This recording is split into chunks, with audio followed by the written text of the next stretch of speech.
Remue ménage. Remue ménage.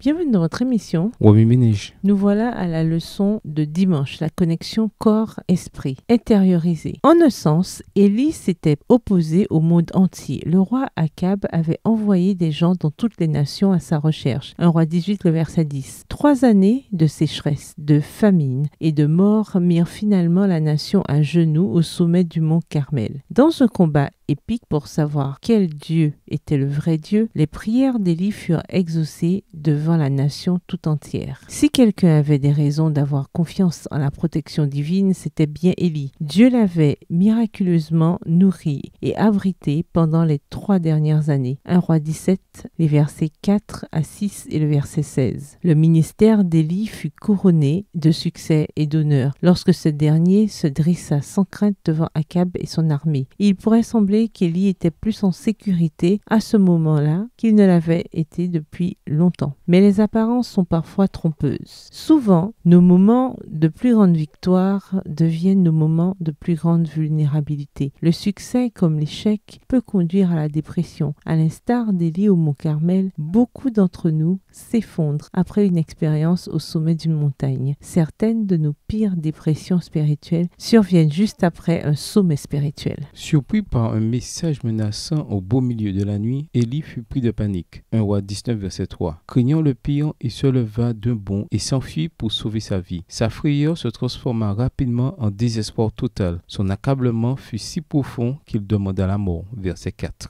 Alors qu'Élie sombrait dans le découragement, Dieu envoya un ange pour calmer ses nerfs à vif et l'aider à reprendre ses esprits. L'ange accorda une attention particulière aux besoins les plus élémentaires d'Élie: nourriture, eau, sommeil, exercice, air frais et soleil. Dieu n'essaya même pas de raisonner Élie alors qu'il était affamé et épuisé. 1 Roi 19, les versets 5 à 8. La guérison de l'esprit commence par la guérison du corps. C'est pourquoi Satan attaque souvent notre esprit en attaquant notre corps. Le rétablissement d'Élie fut beaucoup plus lent que sa chute. Lorsqu'il finit par se calmer après 40 jours de fuite, Dieu le fit asseoir et lui dit qu'il était temps de parler. Verset 9. Il aurait certainement pu utiliser le leadership d'Élie à Jisraël environ 39 jours plus tôt. Nous voyons ici sa patience avec nous pendant nos moments de vulnérabilité. Dans sa tendresse, il était disposé à faire attendre son œuvre pour qu'Élie ait le temps de se rétablir. Cela dit, il n'allait pas non plus laisser Élie vivre en ermite dans une caverne pour le reste de sa vie. Il releva doucement son fidèle prophète et le replaça au cœur même de l'action. Versets 15 et 16. Voilà ce que Dieu veut faire avec tous ceux qui sont émotionnellement brisés, renouveler leur esprit et les rétablir à son service. Remue ménage. Revenez à votre texte écrit et étudiez le passage. Encerclez les mots, expressions ou idées répétées. Soulignez les mots ou expressions qui sont importants et qui signifient quelque chose pour vous. Reliez par une flèche les mots expressions aux autres mots expressions associés au connexe. Quels éclairages particuliers vos notes semblent-elles indiquer dans l'ensemble? Mémorisez vos versets préférés tirés de 1 Roi 19. Écrivez-les plusieurs fois pour vous les rappeler plus facilement. Quelles conditions vous rendent le plus vulnérable à une chute brutale? De combien de temps avez-vous besoin pour rebondir après une chute? Au revoir. Et à demain si Dieu veut.